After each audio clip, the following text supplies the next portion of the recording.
Assalamualaikum warahmatullahi wabarakatuh. Di video kali ini saya akan menjelaskan materi pasar valuta asing. Video ini saya buat untuk melaksanakan ujian akhir semester 5 mata kuliah Ekonomi Internasional dengan dosen pengampu mata kuliah yaitu Ibu Winasari Kusumaningtyas SIP SEMM. Sebelumnya perkenalkan, nama saya Muhammad Imran, NIM saya 289205010, prodi saya Manajemen Fakultas Ekonomi dan Bisnis Universitas Pancasakti Bekasi.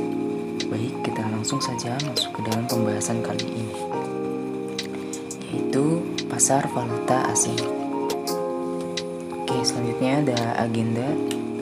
Yang pertama ada fungsi dan manfaat pasar valuta asing. Kedua, karakteristik perdagangan valuta asing. Ketiga, jenis-jenis pasar valuta asing. Keempat, pelaku pasar valuta asing. Dan kelima, keunggulan dan kelemahan perdagangan valuta asing.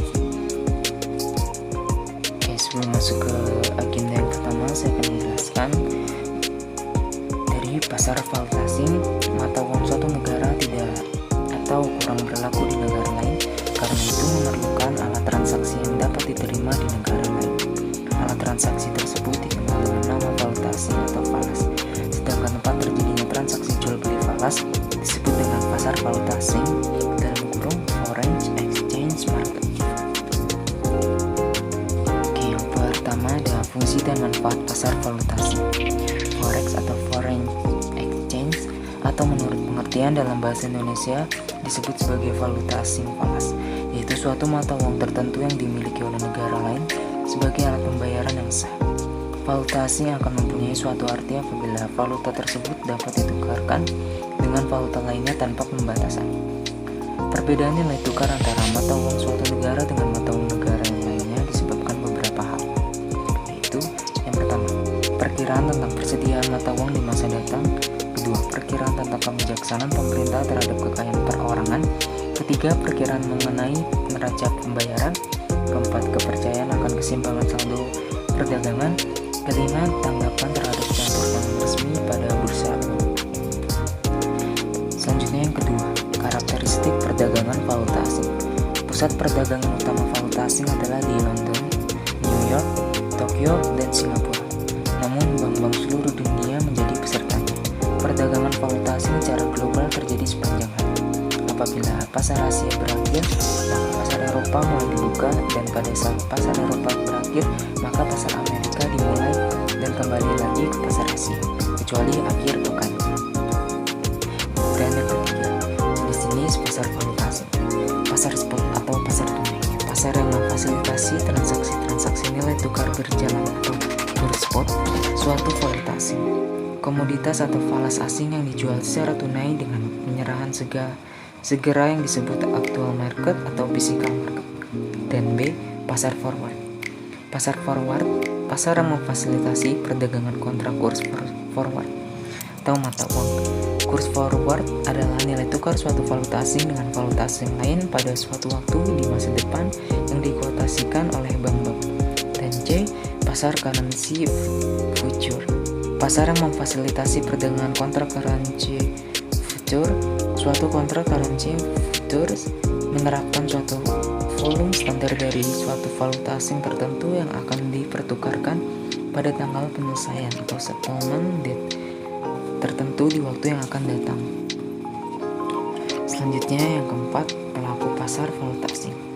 Pelaku utama dalam pasar valuta asing amat beragam, tidak hanya dalam skala operasi, namun juga tujuan dan metode pemanfaatan pasar ini. Pelaku ekonomi dalam pasar valuta asing dapat digolongkan menjadi yang pertama,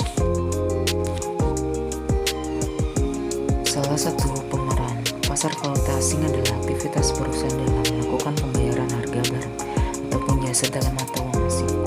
Kebutuhan valuta asing oleh perusahaan seringkali hanya kecil nilainya dibandingkan dengan kebutuhan dari bank dan spekulan, dan perdagangan valuta asing yang dilakukannya seringkali hanya membawa dampak yang kecil bagi nilai pasaran kurs mata uang. Selanjutnya yang B, individu. Masyarakat ataupun perorangan dapat melakukan transaksi valuta asing disebabkan oleh beberapa faktor.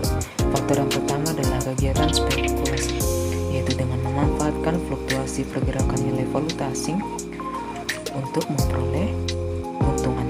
Contoh kasus dalam hal ini adalah eksportir, importir, investor internasional, perusahaan multinasional, dan lain sebagainya. Faktor kedua adalah kebutuhan konsumsi pada saat berada di luar negeri. Misalnya ada sebuah keluarga yang melakukan perjalanan ke luar negeri. Pada saat mereka melakukan kegiatan konsumsi di negara tersebut, maka mereka tidak bisa membayar dengan rupiah, namun dengan mata uang yang berlaku. Selanjutnya yang C, bank umum. Pasar uang terbang (PUAB) memenuhi kebutuhan mayoritas dari perputaran uang di dunia usaha serta kebutuhan dari transaksi para spekulan setiap harinya yang dapat mencapai nilai triliunan dolar. Beberapa transaksi dilaksanakan untuk dan atas nama nasabahnya, tetapi sebagai besar adalah untuk kepentingan pemilik bank ataupun kepentingan bank itu sendiri. Dan D, piala pasar falas atau broker. Perusahaan yang didirikan khusus untuk melakukan kegiatan jasa perantara bagi kepentingan nasabahnya di bidang pasar uang dengan mendapat imbalan atas jasanya. Mereka bertindak untuk mempertemukan penawaran dan permintaan terhadap mata uang tertentu. Selanjutnya ada pemerintah. Pemerintah melakukan transaksi valuta asing untuk berbagai tujuan, antara lain membayar atau menerima utang luar negeri, menerima pendapatan dari luar negeri yang harus ditukarkan lagi ke dalam mata uang lokal. Selanjutnya ada spekulan dan arbitraser yang eksploitasi perbedaan kurs antar falas. Peran serta spekulan dan arbitraser dalam pasar falas semata-mata didorong oleh motif pengejaran keuntungan. Selanjutnya ada dealer atau market maker, berfungsi sebagai pihak yang membuat pasar bergairah di pasar uang. Umumnya dealer mengkhususkan mata uang tertentu dan menetapkan tingkat kesediaan tertentu pada mata uang tersebut. Selanjutnya perusahaan manajemen investasi biasanya merupakan pengelola banyak sekali akun atas nama nasabahnya, seperti misalnya dana pensiun dan dana sumbangan yayasan yang bertransaksi di pasar falas untuk kebutuhan mata uang asing guna melakukan transaksi pembelian saham di luar negeri. Selanjutnya ada hedge funds, sebuah perusahaan investasi yang menjalankan kegiatan usaha transaksi spekulatif untuk mendapatkan keuntungan. Misalnya George Soros, reputasinya naik disebabkan oleh kegiatan spekulasi mata uang yang dilakukannya secara agresif sejak 1990. Selanjutnya kelima, keunggulan dan kelemahan perdagangan valuta asing. Kelebihan transaksi investasi dalam pasar falas antara lain: transaksi berjalan 24 jam sehari selama 5 hari dalam seminggu. B, likuiditas. Banyaknya broker atau dealer dalam pasar valuta asing menjadikan pasar tersebut sangat liquid sekaligus bisa membuat harga menjadi lebih stabil. C, modal dan biaya transaksi forex relatif lebih rendah jika dibandingkan kelebihan forex dengan jenis investasi lain. Dan D, keuntungan dari dua arah. Para trader dapat menghasilkan keuntungan dua arah ketika pasar naik ataupun turun. Para trader dapat menarik keuntungan dari kenaikan harga, yaitu selisih antara harga beli X or offer dengan harga jual atau harga penutupan bid pada pesanan beli. E, fungsi leverage, daya ungkit atau faktor pengali. Dengan modal relatif kecil, Anda dapat menghasilkan keuntungan yang jauh lebih besar. Dan F, return of investment, ROI, falas lebih tinggi.